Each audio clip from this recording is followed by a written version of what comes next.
Some Junji Ito stories aren't about monsters that chase you. They're about places that quietly turn against the people that live inside of them. Welcome back to my journey, reading every single Junji Ito manga. Today we're going to read Demon King of Dust and Village of Ether, both of which are available in the short story collection The Liminal Zone if you're interested. Demon King of Dust begins with a young boy named Yuichi, wandering through the ruins of an old abandoned city. Financial crisis caused everyone to leave the once busy city. All that remains now is dust everywhere. Yuichi's mother left him when he was only a baby, and now he lives alone with his father and their two housekeepers in their large home, a short walk away from the abandoned city. Yuichi's father is a stern man. He demands high standards from his housekeepers, Nahie and Katie, obsessing over even the smallest amount of dust within their house. The father is no more kind to Yuichi and demands to know what he is hiding behind his back. When Yuichi shows him the stuffed animal he found wandering the abandoned city, the father slaps him across the face, telling Yuichi that the city is covered with an evil dust he will let into the house. Again and again, the father mentions dust. Clearly there is something not mentally sound with him. He tells Yuichi that he has seen a ghost of dust within the city with his own eyes, which he calls the Demon King of Destruction. After getting lectured by his father, Yuichi is frustrated. He knows that the dust is not coming from him. In fact, it's obvious where it's coming from. There's a third floor of their house that no one is allowed to enter, and you can see the dust raining down through the floorboards from it. One day, wanting to prove his theory correct, Yuichi decides to take a look at the third floor for himself, but what he sees brings him no comfort. The room is covered in dust, sure, this much he knew, but what he didn't expect is what he saw when he looked up. The ceiling above him had a grid-like pattern of red stains, almost like blood. Although Yuichi has no mother, he has a close relationship with one of the housekeepers, Nahie, who comforts him before they go to sleep, telling him it was probably just stains from roof leaks. That night, while he is sleeping, Yuichi is woken up by a sound. It's Nahie. She turns to reveal that she has been sewing. In fact, she is working on a stuffed animal toy for him, since his father took away the one that he found in the abandoned city, which is very thoughtful. Some time passes, and we see Nahie and the other housekeeper, Katie, cleaning the house like normal, when suddenly, Katie hunches over in pain. Nahie rushes to her side. Once resting, Katie reveals something shocking. She is pregnant, and the father of the baby is Yuichi's father. Katie tells Nahie that the father wanted her to get rid of it, but secretly, she plans on keeping the child. Nahie is a good friend and insists that Katie gets the rest that she needs and that she will keep her secret safe. She even tells Katie that she will work to cover her cleaning tasks while she is recovering. But despite her efforts, we see Nahie is not able to keep up with the dust. The father berates Nahie for this, and she lets the secret of the baby slip, sending the father into a rage. The father turns to Yuichi, suddenly convinced that he has been back to the abandoned city. Yuichi swears that he has not been there, but the father slaps him regardless. Yuichi is just a young child with a psychopath father. He desperately tries to tell his father that the dust is coming from the third floor, but the father's paranoia continues its downward spiral. Sweat pours down the father's face. His eyes widen in fear as he mutters to himself about the Demon King of Dust that he is so afraid of. He tells the sobbing Yuichi that he is tainted and to stay away from him from now on. Again, Nahie is Yuichi's only source of comfort. He asks her what dust even is and where it comes from. She tells him that dust comes from people and that dust is a natural part of being alive. It's almost as if dust is a part of a person's soul, she muses. Troubled, Yuichi heads to bed, but that night, nightmares haunt him. He dreams of Nahie, filling the dolls that she often sewed together with the dust that she vacuumed within the house.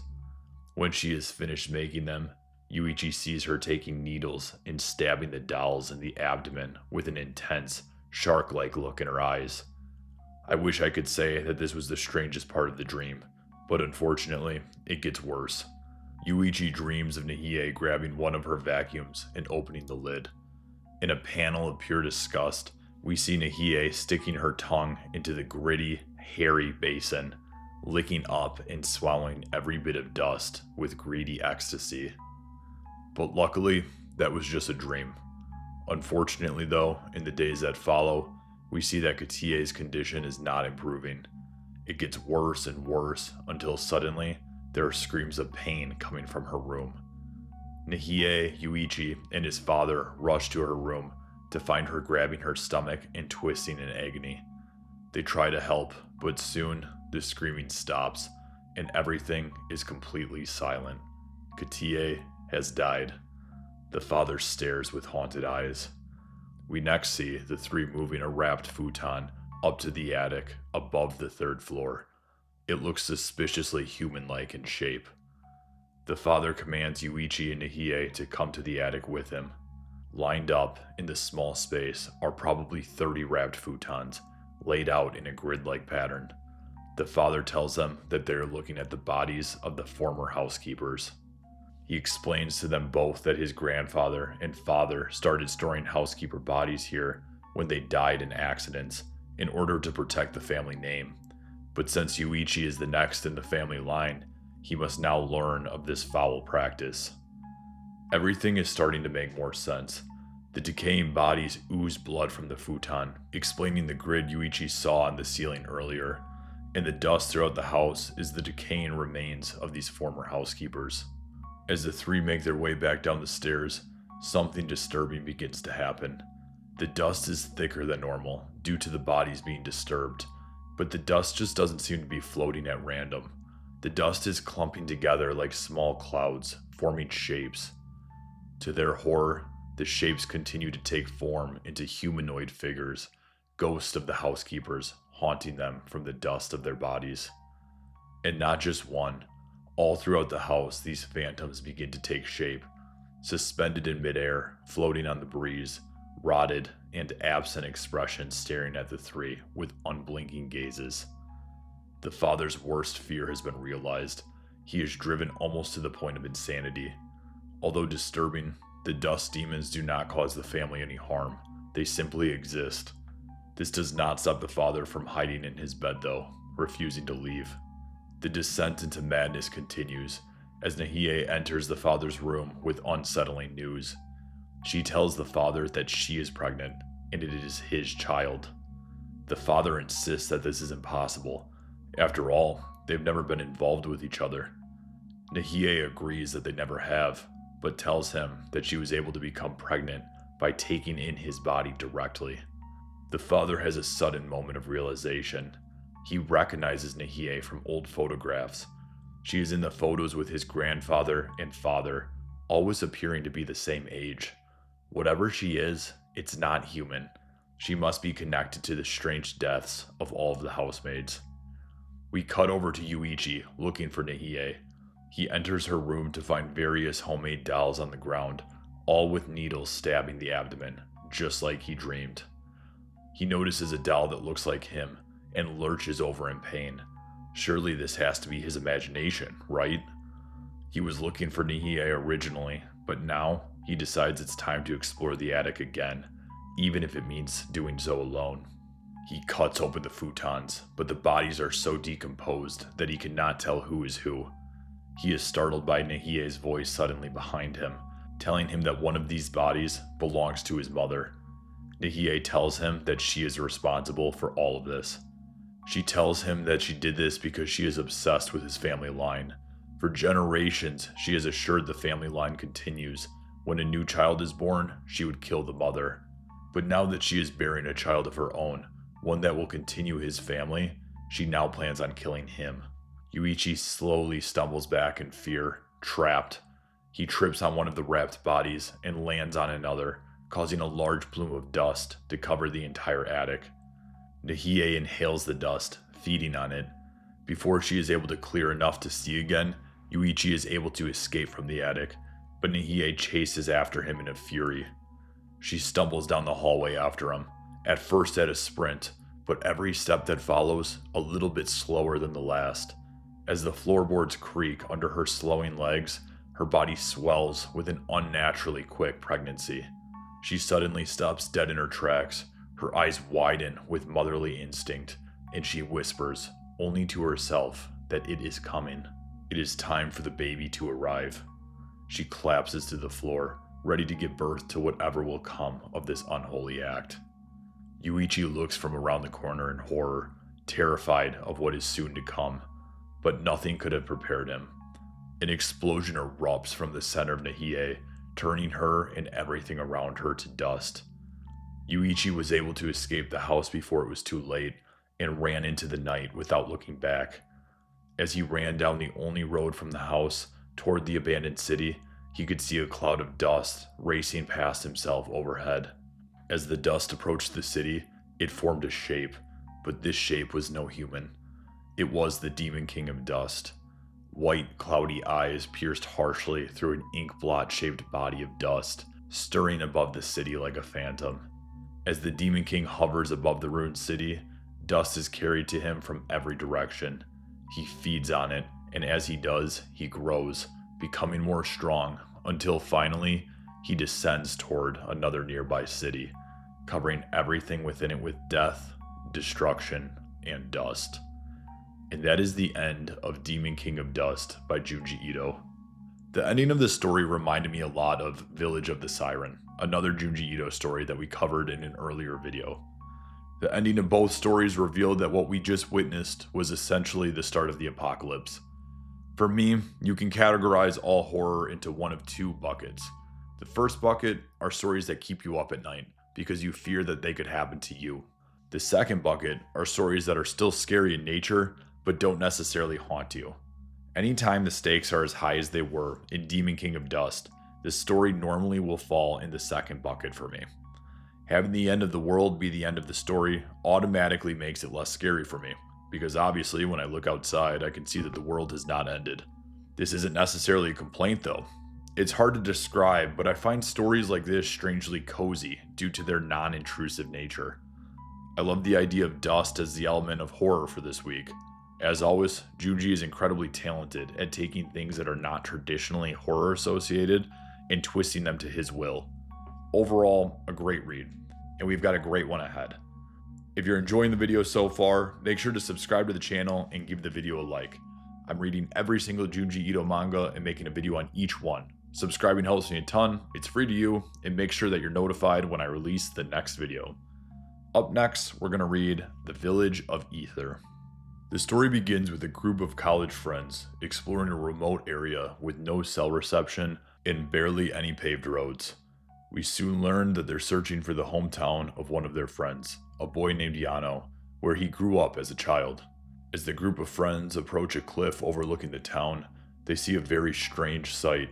Towering high above the village are what look like mountains that Yano exclaims were not previously there.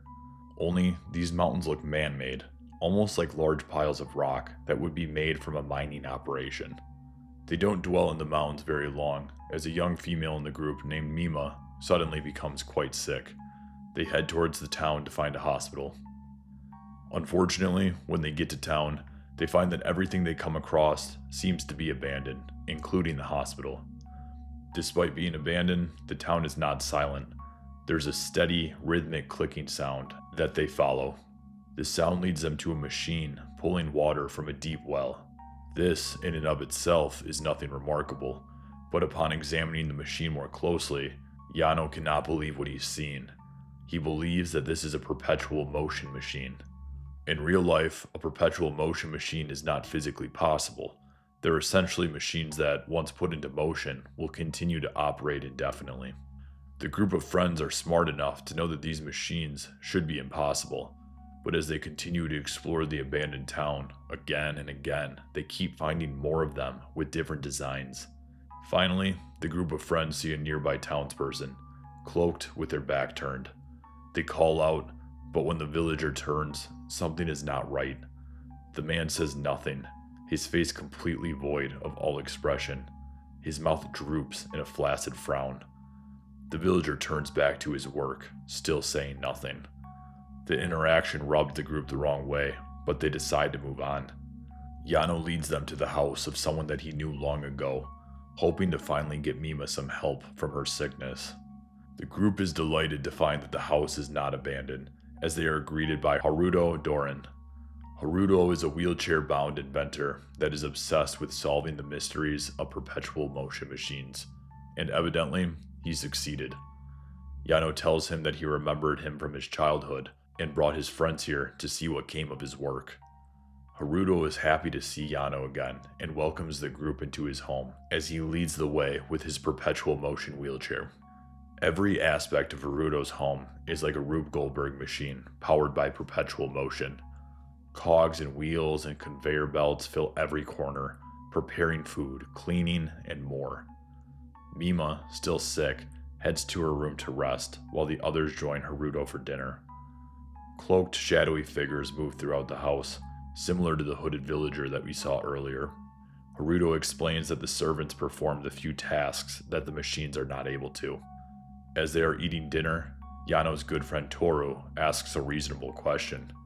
For centuries, the world had believed that perpetual motion machines were impossible. How did Haruto do it? Haruto tells them that the machines are only possible due to the town that they are within. Although he is not certain why, the machines stop working when taken outside of the town. He hypothesizes that the machines work here due to a mysterious substance prevalent within the town, known as ether. That night, while the others are sleeping, Toru is wide awake, wandering the house, mesmerized by the strange machines. Haruto wheels forward from the shadows. To Toru's relief, he is not angered by his snooping. In fact, Haruto is happy to explain more. He shows Toru a deeper look into the inner workings of his creations. He points out levers and pulleys with great pride. He commands one of his servants to pick up a huge 6-foot-long screw for Toru to see, and of course, the servant obeys. With a smile of genuine joy and a point of the finger, Haruto tells the servant to now screw it in. Toru has just a moment of conscious confusion before the servant drives the screw through his chest, the perpetual twisting motion crushing bones, organs, and his spine as it ends his life. The next morning, the 3 remaining friends wake up, wondering where Toru has wandered off to, none of them having any idea of what happened. They decide to search the town for him. Mima was feeling better this morning, but as they are looking for Toru, she suddenly hunches over again in agonizing sickness. She suddenly has the absolute certainty that they need to be searching the wells in this town. She does not know why, but she is confident. Yona takes Mima back to the house to rest, but the other female of the group, named Karen, continues to search. It does not take long for Karen to find a well either, one that happens to have a rope on a pulley, a rope that is, of course, moving on its own. Karen leans over and looks into the dark abyss, but as she stares longer, she sees that the rope is pulling something to the surface.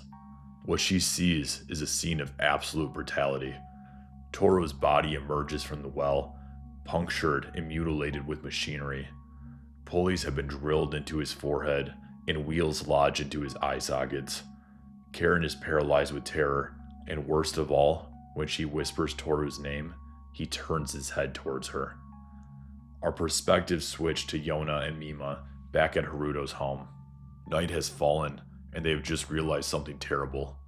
They looked out the window of their room to see that the house is surrounded by servants, each of them carrying a weapon. They exit their room to find several servants inside, headed toward them. It does not take long for the servants' intent to be known. They raise their weapons and swing to kill Yano and Mima. Luckily, Yano is able to dodge the attack and rips the cloak off of one of the servants. Yano and Mima could not have been prepared for what lay beneath the cloak, a naked body, very similar to that of their friends Toru, covered with gears and pulleys, completely mutilated, a grotesque amalgamation of man and machine. The two cannot dwell on this horror. They try their best to sneak out of the house undetected, but it does not take long for them to see that they have been spotted by 2 shadowy figures. 2 very familiar figures. It is no surprise at this point in the story, but we see Karen has suffered the same fate as Toru. 4 friends started this story on a journey. 2 of them have now suffered a fate worse than death. Haruto once again emerges from the shadows, and unsurprisingly, tells us that he is behind all of it.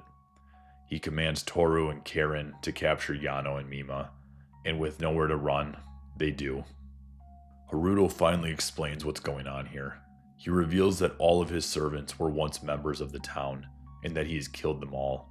He did this because they were cruel to his father, insulting him and his quest to discover perpetual motion. Shortly after his death, the father came to Haruto in a dream, telling him of a mysterious material from hell called ether that he would soon bring to the village to prove everyone wrong. Haruto leads them deep below his home, where a huge mining operation is revealed. It turns out his whole plan is to mine deeper and deeper until hell itself is reached, where he will have an unlimited supply of ether. But as he is showing them the screws lowering into the earth, something strange starts to happen. The machines suddenly begin to move faster and faster, slowly at first, but soon becoming violent with motion. To everyone's shock, Mima suddenly raises her head in a crazed laughter. She seems to have a direct connection with the ether. Her sickness earlier was symptoms from this connection. She is essentially possessed at this point and announces the excavation is complete. They have reached hell. The spirit of Haruto's father emerges from the deep hole in a state of demonic bliss, streams of ether trailing behind him. But what both Haruto and his father have forgotten is that everything within the town is currently powered by this ether. The more there is, the faster everything moves, and it doesn't take long for the repercussions of that to be known. A great explosion, like an atomic bomb exploding from within the mine. In just a moment, the entire town is blown from existence. Somehow, miraculously, both Yoda and Mima survive. They awake dazed and confused in a forest near the town, the explosion seemingly threw their bodies all this way. In the final panel, the two stand on the cliff overlooking what once was the village. It is now nothing but a barren pile of rubble. Any machines that survived the explosion no longer work, and Mima is no longer tormented by the sickness she experienced from the ether. And that is the end of Village of Ether. The story really shined with its visuals. I feel like I'm becoming a broken record, but I'm just gonna keep saying it. Junji Ito is a master with his horror drawings. Having the basic machinery as the central element in the horror was so unique, and I can honestly say I have never seen anything like it before. It had a very Vitruvian Man feel to me. I don't know why. I thought the story was fun, a little predictable maybe. I don't think that anybody was really surprised when the group showed up to a mysterious village and the only normal person remaining was the secret bad guy. I don't think that the story was bad enough to be distracting, and if anything, it kind of let the visuals shine. I don't say this enough either, but if you like this story, I really recommend supporting the author and buying the full version for yourself. I'm analyzing and summarizing a lot, and there were a lot of amazing panels that I didn't even touch on. If you've made it this far, thank you for watching. Make sure to let me know your thoughts on these stories in the comments below. Did you think Haruto being the bad guy was obvious too, or am I just being harsh? Don't forget to subscribe to the channel, and I will see you in the next video as we continue the journey of reading every single Junji Ito story together.